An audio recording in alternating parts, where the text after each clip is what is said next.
Have you ever wondered how a really great thriller gets made? From the ground up? Well, today, we're doing something a little different. We're going to go behind the scenes of a story that's literally still being written.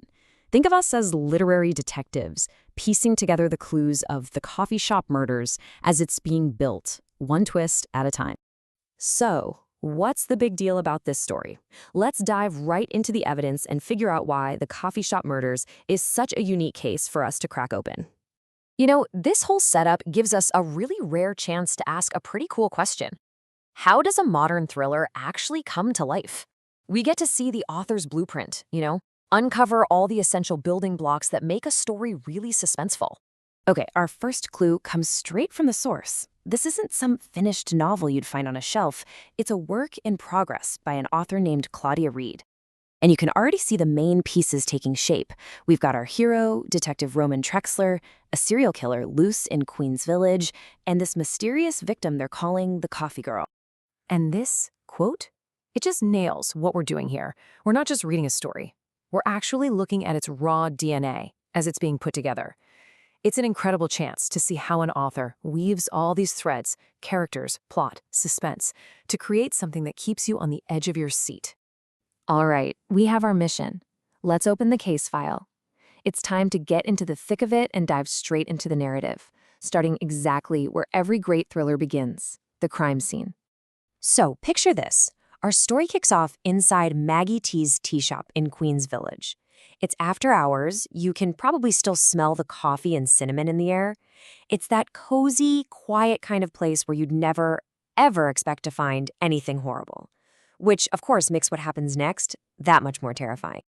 But that quiet is just shattered when this gruesome discovery is made in the dumpster out back. 3 women, Amy Norton, Tammy Bronner, and Lindsay Leaks, are found. They've been brutally murdered, and their bodies show signs of torture. This wasn't just a random act, this was a message. So, who's the detective that has to catch this monster?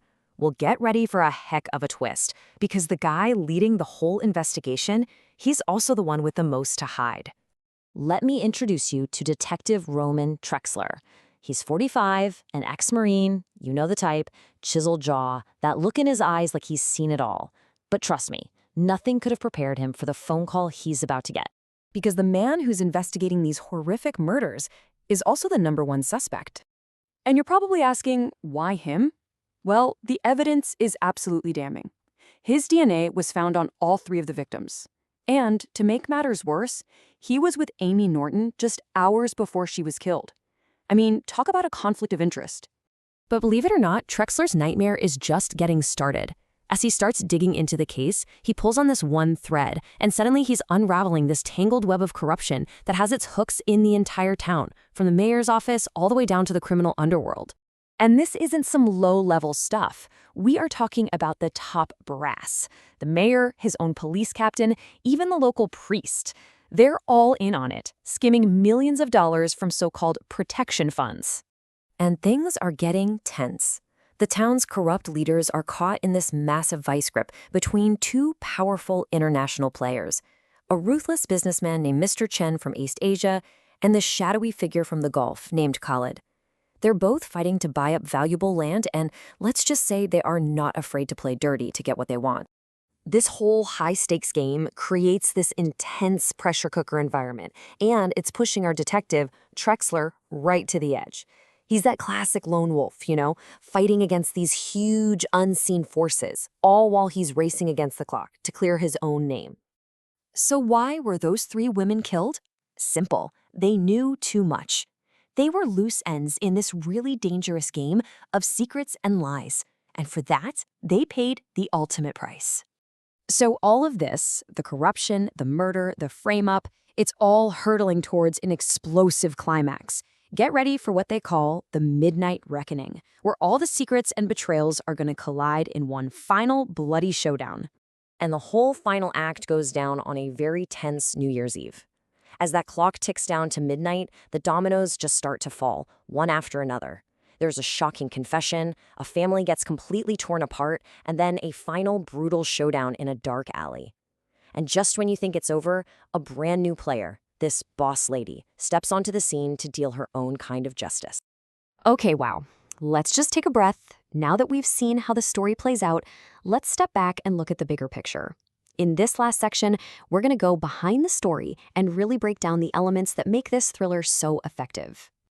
So, what actually makes this story tick? Well, it's this fantastic mix of old school noir and modern conspiracy thriller.